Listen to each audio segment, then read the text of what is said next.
Good morning everyone, मैं कौशलेंद्र कुमार। स्वागत है आपका इस चैनल में जिसका नाम है maths by Kaushalendra sir. Inverse trigonometric function का पूरा प्रॉपर्टीज बता दिए और आप लोगों का इंतज़ार था प्रॉब्लम का।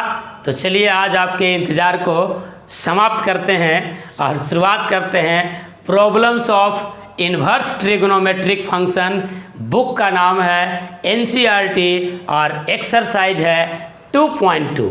सवाल नंबर 1 है prove that 3 sin inverse x is equals to sine inverse 3x minus 4x cube.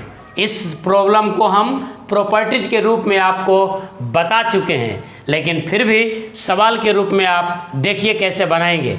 तो आप मान लीजिए कि sine inverse x is equals to theta है, तो x बराबर क्या हो जाएगा? Sine theta. बिल्कुल सही समझ रहे हैं आप। यदि साइन इनवर्स x बराबर थीटा है तो x बराबर होगा साइन थीटा।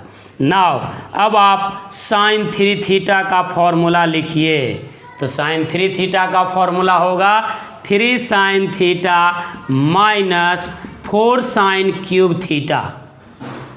अब आप रिप्लेस कर दीजिए। Sine 3 theta is equals to 3 into sine theta के जगह पर क्या लिखेंगे? x minus 4 into sine cube theta का मतलब हुआ साइन थीटा का पावर 3 यानी x का पावर 3। चलिए लेफ्ट हैंड साइड से 3 थीटा हटाते हैं, एंगल हटाएंगे भाई, तो साइन राइट हैंड साइड में जाएगा और वहाँ जा कर के ये इन्वर्स फंक्शन बन जाएगा। समझ में आ रही है बात?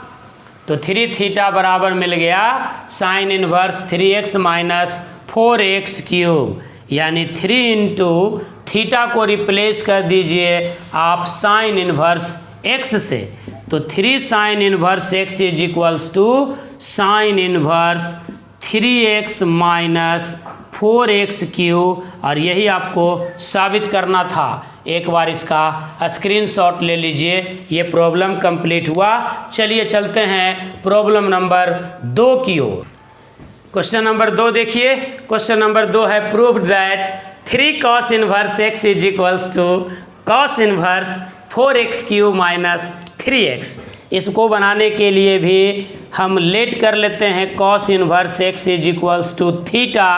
तो x बराबर क्या हो जाएगा? cos theta. अब आप चलिए मल्टीपल एंगल का फॉर्मूला cos 3 थीटा से। तो cos 3 थीटा का फॉर्मूला होता है 4 cos cube theta minus 3 cos theta. समझ रहे हैं बात को? cos 3 थीटा को और आप लिख सकते हैं 4, और cos क्यूब थीटा को लिखिएगा cos थीटा का पावर 3 यानी x का पावर 3 माइनस 3, और cos थीटा के जगह पर x। यहाँ से आप 3 थीटा को हटाइए तो cos फंक्शन cos इन्वर्स में बदलेगा, और ये 4x cube minus 3x as it is रह गया। अब थीटा को आप ट्रांसलेट कर लीजिए cos इन्वर्स x से। तो 3 cos inverse x is equals to हो गया cos inverse 4x cube minus 3x। यही साबित करना था, आपने साबित कर लिया। उम्मीद है कि आप इस सवाल को अच्छे से सीख गए होंगे। चलिए सवाल नंबर 3 की ओर चलते हैं। क्वेश्चन नंबर 3 है आपके सामने prove that tan inverse 2/11 plus tan inverse 7/24 is equals to tan inverse 1/2। चलिए लेफ्ट हैंड साइड से चलते हैं। लेफ्ट हैंड साइड है हमारे पास tan inverse 2/11 plus tan inverse 7/24। यहाँ कौन सा फॉर्मूला लगाएंगे? यहाँ फॉर्मूला लगाएंगे tan inverse x plus tan inverse y is equals to tan inverse x plus y upon 1 minus x into y. और ये चेक करना बिल्कुल नहीं भूलेंगे कि x इंटू वाई का वैल्यू 1 से कम है कि नहीं। तो x का वैल्यू है 2/11 और y का वैल्यू है 7/24। हम निकाल लेते हैं x इंटू वाई, ये मिल जाएगा 2/11 इंटू 7/24 यानी 14/24 इंटू 10 हो जाएगा 240 प्लस 24 264। न्यूमरेटर कम है डिनोमिनेटर ज़्यादा है, रेशियो 1 से कम होगा। यानी इस कंडीशन को ये फॉलो करता है, यानी हम इस फॉर्मूला को आराम से लगा सकते हैं। तो चलिए लगाते हैं इस फॉर्मूला को। tan inverse x plus tan inverse y बराबर tan inverse x plus y बटा 1 माइनस x इंटू वाई। तो मिल जाएगा हमको tan इनवर्स x के जगह पर 2/11, y के जगह पर 7/14 और नीचे फिर वही डेटा लिख देते हैं। कोई प्रॉब्लम हो ज़रूर कमेंट कीजिए। तो हो जाएगा tan इनवर्स। अब देखिए कैलकुलेशन में न्यूमरेटर में एलसीएम होगा 11 इंटू 24 और डिनोमिनेटर में भी एलसीएम होगा 11 इंटू 24। तो चलिए डिनोमिनेटर कैंसिल हो गया न्यूमरेटर से के एलसीएम से, तो न्यूमरेटर के एलसीएम में जाएगा 2 इंटू 24 यानी 48 प्लस 11 इंटू 7 77 और नीचे यहाँ 24 इंटू 11, तो 24 इंटू 10 कीजिए 240, फिर 24 ऐड कर दीजिए, ये आपका हो जाएगा 264 माइनस 7 2 जा 14। तो आपको मिल गया tan इनवर्स 48 और 77 कितना होगा भाई 125 और 264 में से 14 घटाइएगा तो 215 और 125 में 250 का रेशियो 2 का हो जाएगा, यानी मिल गया आपका tan इनवर्स 1/2 और यही आपका राइट हैंड साइड था, प्रूव्ड हो गया। एक बार सवाल फिर से देख लीजिए, tan इनवर्स 1/2 था। पूरे सवाल को एक बार फिर से आप देख लीजिए और इसका स्क्रीनशॉट ले लीजिए। उम्मीद है कि आप इस सवाल भी अच्छे से सीख गए होंगे। चलिए प्रॉब्लम नंबर 4 की ओर चलते हैं। तो प्रॉब्लम नंबर 4 आपके सामने है 2 tan inverse 1/2 plus tan inverse 1/7 is equals to tan inverse 31/17 और ये प्रूफ करना है। चलिए लेफ्ट हैंड साइड से चलते हैं। लेफ्ट हैंड साइड है 2 tan inverse 1/2 plus tan inverse 1/7। तो पहले आप इसमें क्या कीजिएगा, इसमें पहले फॉर्मूला लगाइएगा 2 tan इनवर्स x का। तो 2 tan इनवर्स x का 3 फार्मूला बताए थे, उसमें तीसरा नंबर फार्मूला tan इनवर्स का लगाइएगा। तो tan inverse 2x/1 minus x square. 2 tan inverse x का फार्मूला एक हमने बताया था sine inverse 2x/1 plus x square और एक फार्मूला हमने बताया था cos inverse 1 minus x square upon 1 plus x square. लेकिन यहाँ हमको सिर्फ tan इनवर्स के फार्मूला की आवश्यकता होगी, तो उसी फार्मूला को हम लोग लिख लेते हैं। तो लेफ्ट हैंड साइड हमारा क्या हो जाएगा 2 tan इनवर्स x के जगह पर क्या है 1/2, तो x के जगह पर रख दीजिए 1/2। तो tan इनवर्स 2 इंटू 1/2 यानी बचेगा सिर्फ 1 और नीचे होगा 1 माइनस 1/2 का स्क्वायर यानी 1/4 प्लस tan इनवर्स 1/7। देखिए हम यहाँ शॉर्ट कर लेते हैं भाई, आप अलग से लाइन बना के लिखिएगा। देखिए 1 माइनस 1/4 यानी 4 माइनस 1 3/4, तो 1/3/4 यानी ये हो जाएगा 4/3। समझ में आ गई बात। अब लगा देते हैं formula tan inverse x plus tan inverse y का। अभी लगाए थे यही फॉर्मूला, याद हो जाना चाहिए। हर बार हम लिख देंगे फॉर्मूला ताकि आप सुनते सुनते याद कर लीजिए। और इस फार्मूला की खासियत ये है कि आपको चेक करना होगा x इंटू वाई 1 से कम है कि नहीं। तो x है आपका 4/3 और y है आपका 1/7, तो इनका प्रोडक्ट हो जाएगा 4/28। तो ये डेफिनेटली 1 से कम है। क्यों? क्योंकि न्यूमरेटर से ज़्यादा डिनोमिनेटर है। तो अगर डिनोमिनेटर ज़्यादा रहता है तो रेशियो 1 से कम होता है। चलिए आगे बढ़ते हैं। तो इस फार्मूला को लगाते हुए हमको मिलेगा tan inverse x plus y यानी 4/3 प्लस 1/, अगले प्रॉब्लम में तो tan inverse 4/3 plus 1/7 divided by 1 minus 4/3 into 1/7 इस लाइन को और आगे कंटिन्यू करते हैं तो ये मिलेगा आपको tan इनवर्स, और एलसीएम हो गया देखिए 3 7 जा 21 न्यूमरेटर में भी और डिनोमिनेटर में भी। तो यहाँ आप एलसीएम को कैंसिल आउट कर दीजिए तो यहाँ मिल जाएगा आपको 7 4 जा 28 एंड 3 1 जा 3, और नीचे हो जाएगा 7 3 जा 21 -4 यानी आपको ये हो गया tan इनवर्स 31/17, और यही आपका था राइट हैंड साइड, यानी प्रूव्ड हो गया। ये सवाल देख लीजिए tan इनवर्स 31/17। तो इस सवाल को एक बार फिर से आपको हम समझा देते हैं। पहले आप 2 tan इनवर्स x को तोड़ दिए tan इनवर्स के रूप में, और फिर आपने लगा दिया tan inverse x plus tan inverse y का फॉर्मूला, और सवाल चुटकी में बन गया। चलिए अगले सवाल की ओर चलते हैं। तो क्वेश्चन नंबर 5 की ओर चलते हैं एनसीईआरटी का ये सवाल। अब सवाल का लेवल बदल गया, पहले था प्रूव दैट, अब है राइट इन सिंपलेस्ट फॉर्म।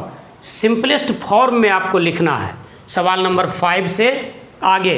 तो 5 नंबर सवाल है tan inverse √1 + x² - 1 divided by x, और x 0 के बराबर नहीं है। तो आप देखिए कि इसको सिंपलेस्ट फॉर्म में हम कैसे लिख सकते हैं। तो सिंपलेस्ट फॉर्म में लिखने के लिए x को हम ट्रिग्नोमेट्रिक फंक्शन में बदलेंगे। तो आप देखिए यहाँ x को क्या लिख सकते हैं, तो ज़रा ध्यान दीजिए। अगर रहे 1 + x² तो आप x को पुट कीजिएगा x = tan थीटा या cot थीटा। क्यों भाई? क्योंकि 1 + tan² थीटा का फॉर्मूला होता है sec² थीटा, यानी जो आप फॉर्मूला जानते हैं उसी को पुट कीजिएगा। अगर रहता यहाँ 1 - x² तो आप x को पुट करते sin थीटा या cos थीटा। क्यों? क्योंकि 1 - sin² थीटा = होता है cos² थीटा, और यदि रहता x² - 1 तो x के जगह पर पुट करते आप sec थीटा या cosec थीटा। ये तीनों जो आप बताए पुट करने के लिए हम आपको अभी इसको नोट जरूर कर लीजिएगा एक कॉपी में। ये डिफरेंशिएशन और इंटीग्रेशन में बहुत मदद करेगा। तो किस रूप में कैसा पुट करना है ये बात हम आपको अभी बता दिए। तो यहाँ हम पुट करेंगे x = tan थीटा, इसका मतलब थीटा = होगा tan इनवर्स x। नाउ अब जो गिवन एक्सप्रेशन है उसको लिखते हैं, तो ये हो जाएगा tan इनवर्स √1 + x² के जगह पर tan² theta -1 divided by tan theta. अब देखिए ये क्या हो जाएगा, ये हो जाएगा tan इनवर्स, और इसका फॉर्मूला आप जानते हैं 1 + tan² थीटा बराबर होता है sec² थीटा, और sec² थीटा का रूट करेंगे तो sec थीटा बच जाएगा -1 tan थीटा। अब ये 11th के ट्रिगो का प्रॉब्लम हो गया, तो ये हो जाएगा tan इनवर्स sec थीटा को लिख दीजिए 1 cos theta -1 divided by tan theta को लिख दीजिए sin theta by cos theta. और इसको आगे बढ़ाइए, आप लाइन के नीचे लाइन लिखेंगे तो tan इनवर्स देखिए क्या मिलेगा, न्यूमरेटर में भी एलसीएम cos थीटा, डिनोमिनेटर में भी एलसीएम cos थीटा, तो ये दोनों एलसीएम कैंसिल हो जाएगा, तो ऊपर बचेगा 1 - cos थीटा और नीचे हो जाएगा sin थीटा। अब आप यहाँ पर सब मल्टीपल एंगल का सहारा लीजिए, तो ये हो जाएगा tan इनवर्स 1 - cos थीटा का फॉर्मूला होता है 2 sin² थीटा बाई 2, और sin थीटा का फॉर्मूला होता है 2 sin theta by 2 into cos theta by 2, cos theta by 2। तो ये 2 से 2 कैंसिल हो गया, sin से sin कैंसिल हो गया, तो बच गया आपको tan इनवर्स ऊपर में बच गया sin थीटा बाई 2, स्क्वायर था तो एक ही कटा था, एक बच गया, और नीचे बच गया cos थीटा बाई 2। तो अब हम लिख सकते हैं tan inverse sin theta by 2 cos theta by 2 को लिखेंगे tan थीटा बाई 2, और यहाँ लगाइएगा फॉर्मूला कौन सा कि tan इनवर्स tan थीटा बराबर होता है थीटा, यानी tan inverse tan theta by 2 is equals to हो गया थीटा बाई 2, यानी हो गया हाफ ऑफ थीटा, यानी हाफ ऑफ थीटा के जगह पर आप क्या लिख देंगे, थीटा के जगह पर आप लिख देंगे tan इनवर्स x। तो ये हो गया half of tan inverse x, यही आपका सिंपलेस्ट फॉर्म हो गया। समझ में आई बात। यहाँ पर कुछ फार्मूला यूज हुआ है सब मल्टीपल एंगल का, तो सब मल्टीपल एंगल के फार्मूला को हम एक बार लिख देते हैं। सब मल्टीपल एंगल का फार्मूला हर सवाल में ये यूज होते रहेगा, इसको एक बार आप लोग नोट कर लीजिए। तो sine theta is equals to होता है 2 sine theta by 2 into cos theta by 2। Cos theta का फार्मूला होगा cos square theta by 2 minus sine square theta by 2, या 2 cos square theta by 2 minus 1, या 1 minus 2 sine square theta by 2, या 1 minus tan square theta by 2 upon 1 plus tan square theta by 2। फिर होगा 1 plus cos theta is equals to 2 cos square theta by 2, सबसे ज़्यादा यही use होगा। 1 minus cos theta is equals to होगा 2 sine square theta by 2, और tan theta is equals to होगा 2 tan theta by 2 divided by 1 minus tan square theta by 2। तो ये सब फार्मूला एक बार आप लिख लीजिए और चलते हैं अगले सवाल 6 नंबर की ओर। सवाल नंबर 6 है आपका, फिर से सिंपलेस्ट फॉर्म में लिखना है, और सवाल है tan inverse 1 upon under root x square minus 1, और कह रहा है कि मॉड एक्स का वैल्यू ग्रेटर देन 1 होनी चाहिए, यानी एक्स का वैल्यू -1 से कम होगा और +1 से ज़्यादा होगा। मॉड एक्स ग्रेटर देन 1 का मतलब होगा एक्स का वैल्यू -1 से कम होगा और +1 से ज़्यादा होगा। तो ऐसे स्थिति में एक्स के जगह पर आप ट्रिगो के हिसाब से देखेंगे तो या तो सेक थीटा होगा या फिर कॉसेक थीटा होगा। दोनों से सवाल बनाइएगा, हालांकि इसकी आवश्यकता सवाल बनाने में नहीं है, मैं अच्छा से समझाने के लिए इसको यूज किया, इसकी कोई आवश्यकता नहीं है। हमने अभी आपको बता दिया था कि अगर एक्स स्क्वायर -1 के रूप में रहे तो आपको पुट करना चाहिए x is equals to sec theta या कॉसेक थीटा। जब आप पुट करेंगे x is equals to sec theta तो थीटा इज इक्वल्स टू हो जाएगा सेक इनवर्स एक्स। तो अब हमारे पास हो गया tan inverse 1 upon under root sec square theta -1 को लिख सकते हैं tan inverse 1 upon under root tan square theta को हम लिख सकते हैं tan inverse 1 upon tan theta को हम लिख सकते हैं tan inverse 1 upon tan theta को लिखेंगे cot थीटा, और cot थीटा को हम लिख सकते हैं tan inverse tan 90 minus theta. tan 90 minus theta is equals to होता है cot theta. tan 90 minus theta is equals to cot theta. अब यहाँ लगा दीजिए फॉर्मूला कि tan inverse tan theta is equals to होगा थीटा। तो tan इनवर्स tan और यहाँ थीटा के जगह पर है π/2 माइनस थीटा, यानी π/2 माइनस थीटा के जगह पर क्या लिख देंगे, यह देखिए सेक इनवर्स एक्स।